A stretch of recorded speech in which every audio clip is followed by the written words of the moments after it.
Amazon sales grew 20% last quarter. Amazon advertising grew 26%. That 6-point gap may be the most important number in marketplace commerce this week because it tells us exactly where Amazon continues to find its growth. Sellers are moving more products, but paying for visibility is becoming an even larger part of the system. And that is only the beginning. Amazon is also tightening language that may affect how sellers finance inventory or structure a business sale. Two major apparel brands are facing lawsuits over allegedly fake discounts. Walmart finally gave advertisers a tool Amazon sellers have used for years, and the Federal Reserve just sent a warning that Q4 money may stay expensive.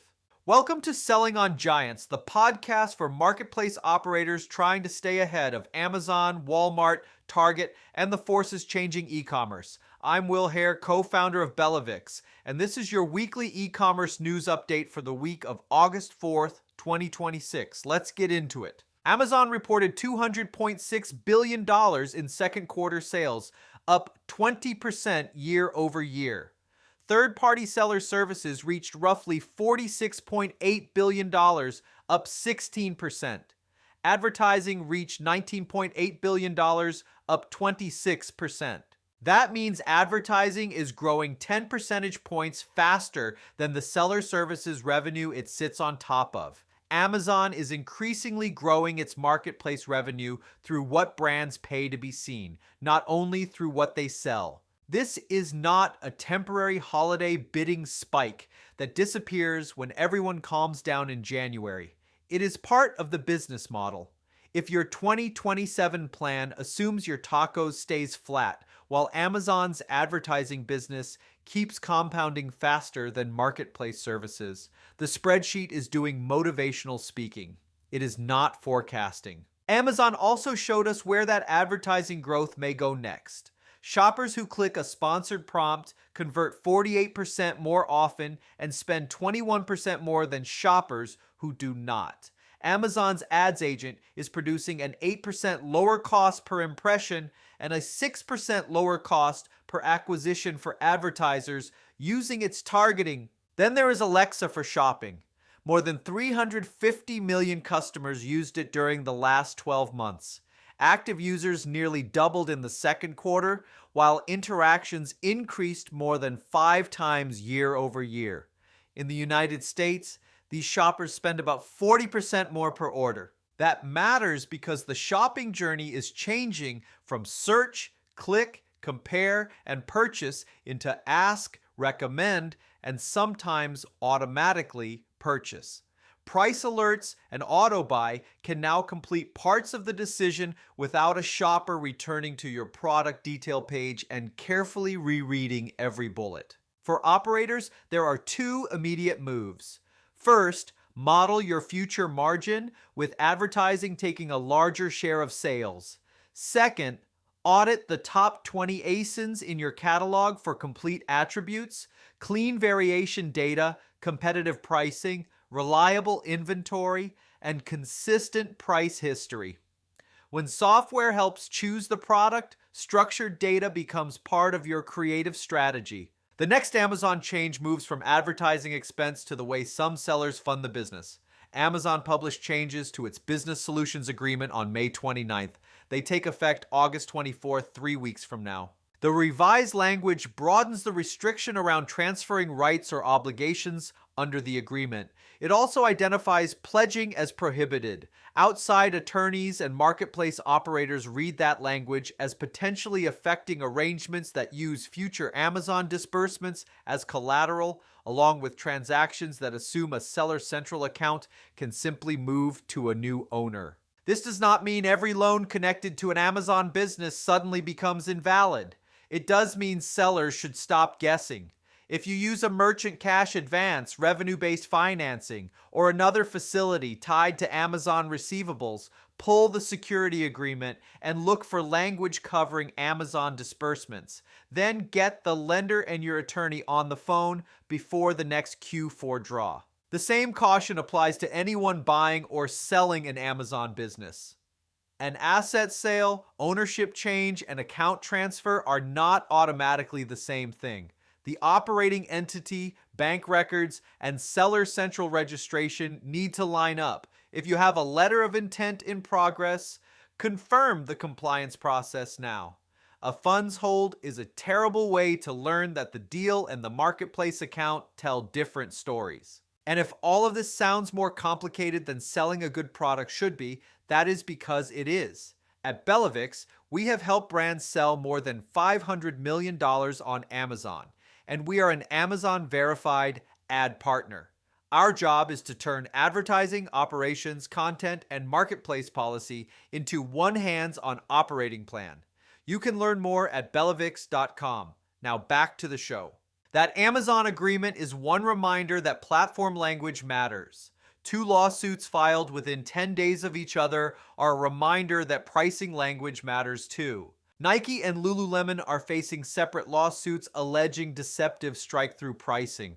The complaints argue that products appeared to be discounted from reference prices that were not genuine recent selling prices. These are allegations, not court findings, but the theory behind them is very easy to understand. If the product never meaningfully sells at the WAS price, the sale may be fictional. California law makes this especially relevant because a former price generally needs to reflect a genuine price offered within the previous 3 months, unless the seller clearly states when that former price was in effect. Public price history also makes these claims relatively easy for a plaintiff to investigate. This is not only an issue for national apparel brands, it applies to Amazon list prices, Walmart WAS pricing, direct-to-consumer sale badges, and the promotion that somehow celebrates its 3rd consecutive birthday. Pull the last 90 days of actual selling prices across your priority catalog. Compare those transactions with every reference price customers currently see.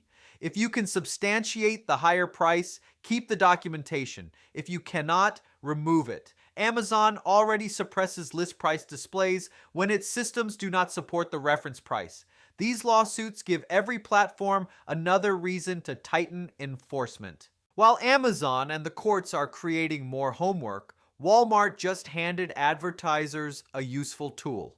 On July 29th, Walmart Connect began rolling out negative keywords for sponsored products. Advertisers can now block unwanted searches at the campaign or ad group level. Negative exact blocks the specific search. Negative phrase blocks searches containing the full phrase. The feature applies to manual campaigns and automatic campaigns using fixed bidding. Amazon advertisers may hear this and wonder what year Walmart thinks it is. Fair question, but the practical impact matters more than the late arrival. Until now, Walmart advertisers had limited control when automatic campaigns spent against branded searches, weak adjacent categories, or queries that produce clicks without orders. The main levers were bids and budgets. Negative keywords give operators a cleaner way to remove waste without cutting productive traffic. Walmart-sponsored product spending is already rising. Second quarter benchmarks show average daily brand spending up 25% year over year, with click-through rate up 23%. As more dollars enter the auction, bad search terms become more expensive mistakes. Pull your Walmart search term reports this week. Start with high spend, 0 order terms, then look for branded cannibalization and irrelevant phrase patterns. Add negatives carefully. Do not celebrate the new tool by blocking half the internet before lunch. The objective is to remove proven waste while preserving discovery. Walmart also released 2 operational updates worth moving on quickly. First, eligible United States sellers using the application programming interface can now create virtual packs. These are offers for 2 to 6 units of the same item without manufacturing a separate physical multi-pack. Each pack receives its own item ID, bundle SKU, content, and price, while inventory and lag time come from the component item. That lets brands test 2-packs and 3-packs, raise average order value, and create value options without another physical inventory pool. When the component restocks, every pack restocks. Walmart also says sellers using WFS can receive fulfillment fee savings when a pack offers at least a 5% discount. Second, Walmart's late shipment rate is now an accountable seller performance standard. Sellers need to remain at 5% or lower.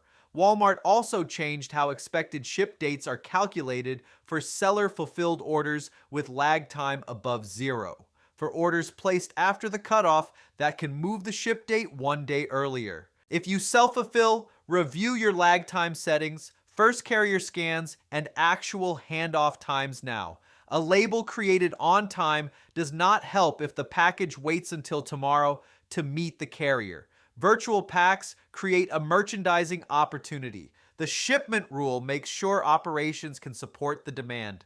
That brings us to the broader Q4 backdrop. The Federal Reserve held its target rate at 3.5 to 3.75%. It was the fifth straight hold, but 3 policymakers voted to raise rates by a quarter point. That is the first time in nearly 10 years that 3 policymakers dissented in the same hawkish direction. Inflation is cooling, but it is not cool. June headline PCE inflation came in at 3.7%, with core inflation at 3.3%. Second quarter economic growth was only 1.5%, below expectations, yet real consumer spending accelerated to 3.2%. That combination matters for marketplace brands. Consumers are still buying, but borrowing costs and landed cost pressure may not ease before peak season. This is not a reason to slash the Q4 inventory plan. It is a reason to make the plan more precise. Buy by SKU and price tier, not by one blanket growth assumption. Watch value items, multipacks, and replenishable products closely because shoppers can keep spending while trading down. Premium products need a clearer reason to earn the difference, and that connects the entire week. Amazon is taking a larger share through advertising. Its contract language may affect how some sellers fund inventory. Courts are questioning whether displayed discounts are real. Walmart is giving advertisers new ways to cut waste and new pack sizes to create value. The winners are not the brands that react to each headline separately.